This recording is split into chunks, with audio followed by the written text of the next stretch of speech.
Welcome to all Madras motorcycles. All Madras മോട്ടോർസൈക്കിൾസിൻ്റെ പുതിയൊരു വീഡിയോയിലേക്ക് എല്ലാവർക്കും സ്വാഗതം. ഇന്നത്തെ വീഡിയോയിൽ നമ്മൾ ഡിസ്മാൻഡ്ലിംഗ് ആണ്. വണ്ടി നമ്മൾ കൊടുന്ന് നമ്മൾ പാച്ച് വർക്കറുടെ കയ്യിലായിരുന്നു വണ്ടി ഇത്രയും ദിവസം. ചെറിയ ചെറിയതായിട്ടുള്ള വർക്കുകൾ ഉണ്ടായിരുന്നു. അത് ചില ക്ലാമ്പുകൾ കറക്റ്റ് ചെയ്യാണ്ടായിരുന്നു, പിന്നെ ബോഡി പാർട്സ് ഒക്കെ ഒന്ന് അലൈൻ ചെയ്യാണ്ടായിരുന്നു. പിന്നെ ഈ വണ്ടി ഏകദേശം 1990കളിലാണ് ഇത് റീസ്റ്റോർ ചെയ്തിട്ടുണ്ടായിരുന്നത്. പിന്നെ വണ്ടി അങ്ങനെ വിട്ടിരിക്കുകയായിരുന്നു ഇതിന് മുന്നത്തുള്ള ഓണർ. അപ്പോൾ അത് കാരണം കുറച്ച് തുരുമ്പുകളും കുറച്ച് കാര്യങ്ങളൊക്കെ ഉണ്ടായിരുന്നു. അപ്പോൾ അതെല്ലാം ഒന്ന് ക്ലിയർ ചെയ്തു. പിന്നെ നമ്മൾ ഫോർക്ക് ഡിസ്മാൻഡിൽ ചെയ്തിട്ടുണ്ടായിരുന്നില്ല. അപ്പോൾ ഇന്ന് ഫോർക്ക് അഴിക്കണം. പിന്നെ ബാക്കി അതിലുള്ള ടാങ്ക്, ടൂൾ ബോക്സ്, കംപ്ലീറ്റ് സാധനങ്ങൾ പിരിച്ച് നമ്മൾ പെയിൻറ്റിങ്ങിന് കൊണ്ടുപോകാണ്. അതിൻ്റെ ഉള്ളിലൊക്കെ കണ്ടുള്ള അവസ്ഥ അറിയാം. നമുക്ക് ചെതലും ഒരുപാട് ചളിയും പിടിച്ച് അങ്ങനെ കിടക്കുന്നൊരു അവസ്ഥയാണ്.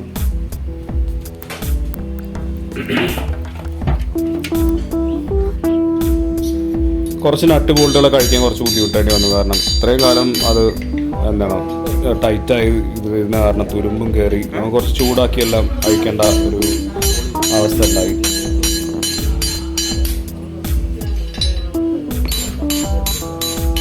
എന്നിരുന്നാലും നമ്മുടെ കയ്യിൽ സാധാരണ കിട്ടിക്കൊണ്ടിരിക്കുന്ന വണ്ടികളെ പോലെ അത്രയും ബുദ്ധിമുട്ടില്ല. അത്രയും കൂടി എല്ലാ പാർട്സും അതിൽ നമുക്ക് തെരഞ്ഞു പോകേണ്ട അവസ്ഥ ഈ വണ്ടിയിൽ കാണാനില്ല. എല്ലാം അതിൽ തന്നെ ഉണ്ട്. അതുമാത്രമല്ല പിന്നെ കണ്ടീഷനും വലിയ മോശമില്ല.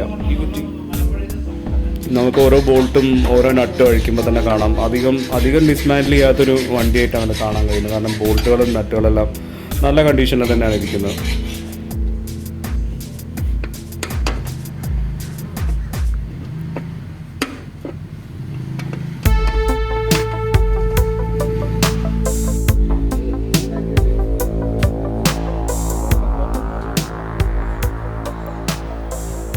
പെട്രോൾ ടാങ്ക് അഴിച്ച് നോക്കിയപ്പോഴും വലിയ തുരുമ്പുള്ളിൽ കാണാനില്ല. പുറത്ത് ആ ബെൽറ്റ് എത്ര കാലം അങ്ങനെ ഇരുന്നതിൻ്റെ ഒരു ഇതേ കണ്ടുള്ളൂ. പിന്നെ ഇത് വണ്ടി നമ്മൾ വാങ്ങിച്ചത് കോയമ്പത്തൂരിൽ നിന്നാണ്. അപ്പോൾ അവിടുത്തെ ഒരു ക്ലൈമറ്റ് വെച്ച് നോക്കുമ്പോഴും ടാങ്കിൻ്റെ ഉള്ളിലും ഒന്നും വലിയ തുരുമ്പ് കാണാൻ പറ്റുന്നില്ല.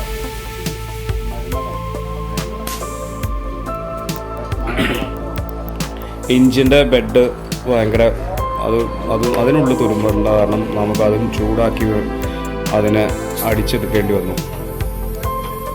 കാരണം ഇത്രയും കാലം അത് അനങ്ങാതിരിക്കുന്ന കാരണമായിരിക്കാം അതിൻ്റെ ഒരു പ്രശ്നം.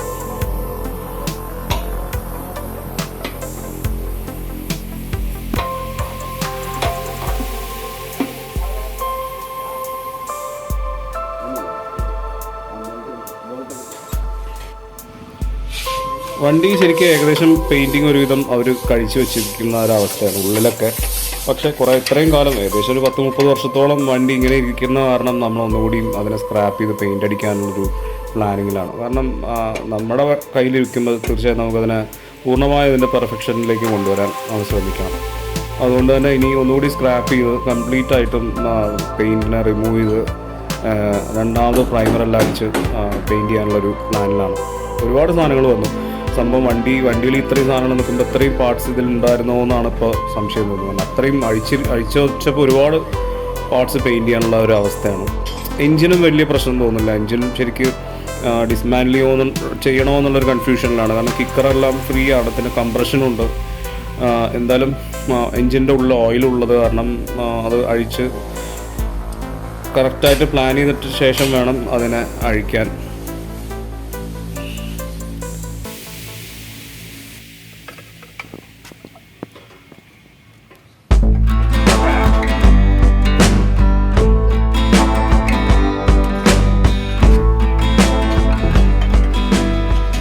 പിന്നെ ചില സ്ക്രൂകളെല്ലാം നമുക്ക് ത്രെഡെല്ലാം ഭയങ്കര മോശമാണ്. അപ്പോൾ അതെല്ലാം ക്ലിയർ ചെയ്യണം.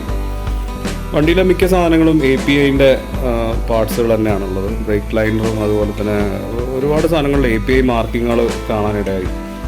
കാരണം 90കളിലെ വണ്ടി 90കളിൽ വരെയാണ് വണ്ടി ഓടിയിട്ടുള്ളൂ. അപ്പോൾ തീർച്ചയായിട്ടും ആ സമയത്തുള്ള പാർട്സുകളായിരിക്കാം ഇതിലൊക്കെ.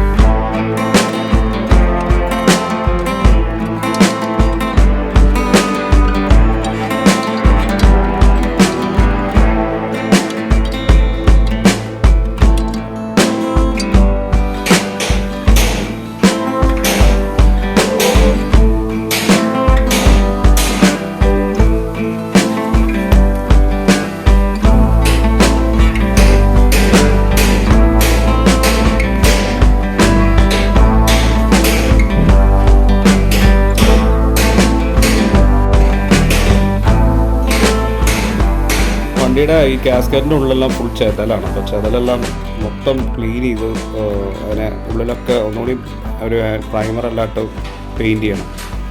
സന്തോഷം വണ്ടിയുടെ ഹാൻഡിൽ ഗ്രിപ്പ് കണ്ടപ്പോഴാണ്. ഹാൻഡിൽ ഗ്രിപ്പിൽ പോലും API മാർക്കിങ്ങുള്ള ഹാൻഡിൽ ഗ്രിപ്പാണ്. 2 സൈഡിലെ ഗ്രിപ്പും എനിക്ക് തോന്നുന്നു അന്നത്തെ ഒറിജിനൽ ഗ്രിപ്പായിരിക്കാം.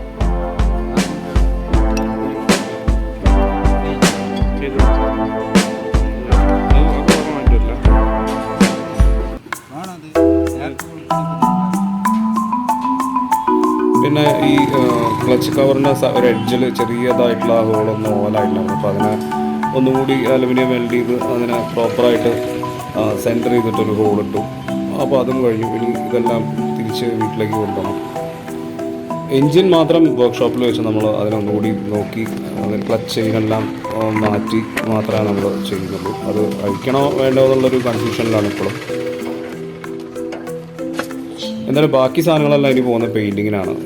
ഏത് കളറ് വേണം എന്നുള്ളൊരു കൺഫ്യൂഷനിലുമാണ്. കാരണം ഡുവൽ ടോൺ വേണോ അതോ സിംഗിൾ ടോൺ വേണോ എന്നുള്ളൊരു കൺഫ്യൂഷൻ കൂടി ഇപ്പോഴും നിലനിൽക്കുന്നുണ്ട്.